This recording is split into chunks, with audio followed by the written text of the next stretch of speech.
Well, hi, Nora and Wesley. It's Grandma Grandma!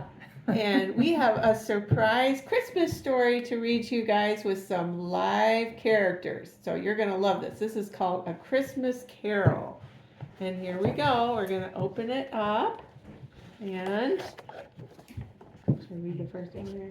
Read this side? Okay, there. Okay, here we go.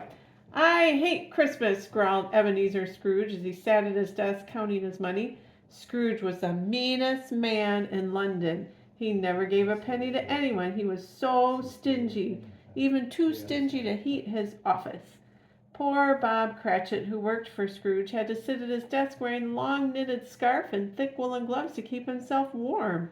Scrooge didn't pay Mr. Cratchit enough to afford even a winter coat.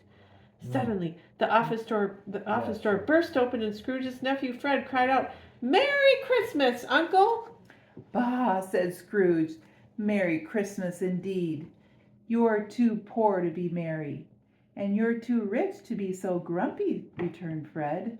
Bah, said Scrooge again. Down with Christmas. When Fred left, two gentlemen came in to collect money for the poor and needy. But Scrooge refused to help. I'm too busy to worry about the poor, he said, even though it was Christmas Eve. Scrooge was much too stingy to buy anything for anybody. So instead of shopping, he went straight home after work. Okay. Scrooge sat in his chair by the fire. Suddenly, the door opened and in came Jacob Marley, Scrooge's old business partner. But Marley had been dead for 7 years. Yikes, Scrooge cried. What are you doing here? I am Jacob Marley. I was your partner in life, your only friend. Is that a ghost? He said, I've come to warn you, said the ghost. Look, do you see this chain? The chain was very long and heavy and was wound around the ghost. While I was living, each time I was unkind or refused to help someone in need, this chain grew another link, said Marley's ghost. Scrooge began to tremble all over. He was so scared. I have no rest and no peace, wailed the ghost. And unless you change, Ebenezer, this will be your punishment. By now, Scrooge was shaking like jelly. Can you guys shake like jelly?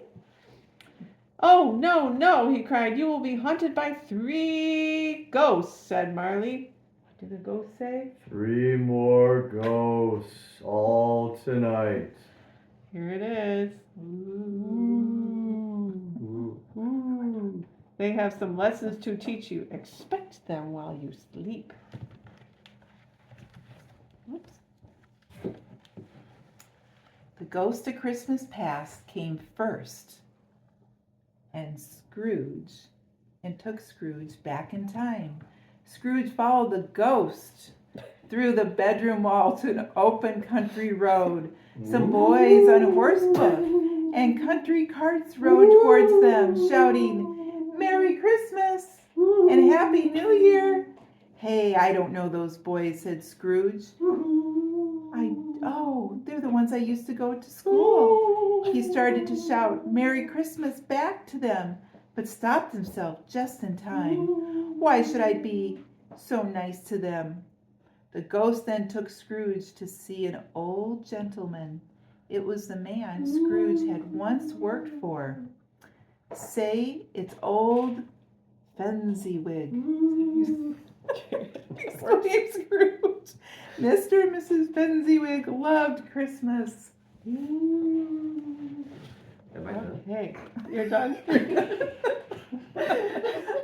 Every Christmas Eve, they would give a party for all their workers. They were lovely parties. It didn't cost Fezziwig much to make us happy, thought Scrooge. I shall never forget his kindness. Then Scrooge remembered his own office and how he didn't keep it warm for his worker, Bob Cratchit.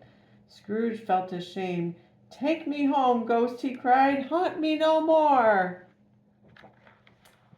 Oh, look at Scrooge's next visitor was a big, happy giant. Big green ghost. Big. Oh, that works.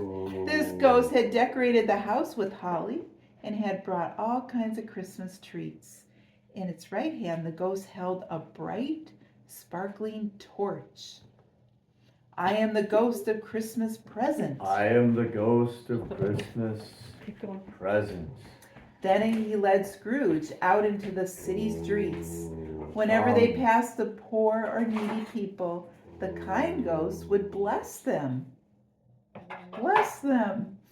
Soon they came to the little house where Bob Cratchit lived with his wife and 6 children. Even though they were poor, the Cratchits were a happy family.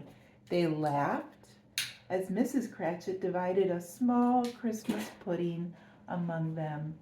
Tiny Tim, the youngest child, was very sick.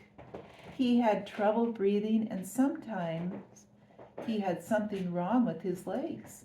And Mr. and Mrs. Cratchit didn't have the money to pay for a special treatment.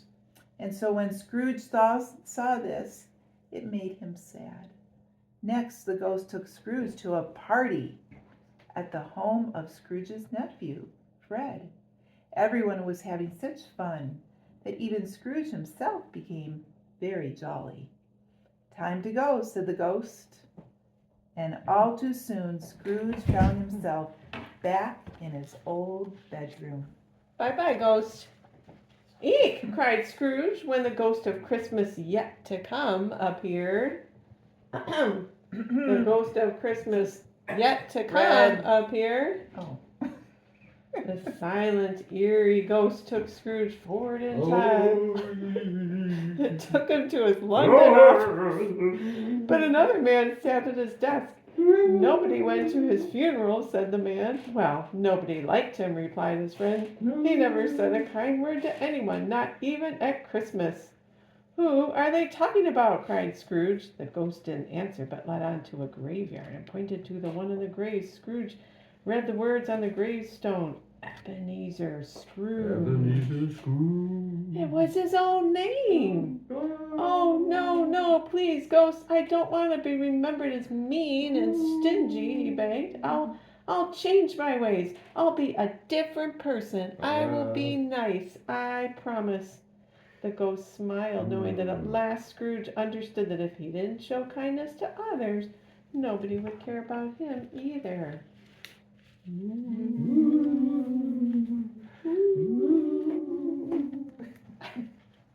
Bye-bye, ghost. I will keep Christmas in my heart every day of the year, cried Scrooge as he ran to the shops on Christmas morning. He bought a great big turkey and sent it to Bob Cratchit's house. Ha ha ha, he laughed. That bird is twice the size of Tiny Tim. After that, Scrooge met the gentlemen who were collecting money for the poor. Merry Christmas, cried Scrooge, and he gave them a check for so much money that they nearly fell over in surprise. Then Scrooge went to visit Fred and his family. They sang songs and played games. Scrooge had never felt happier.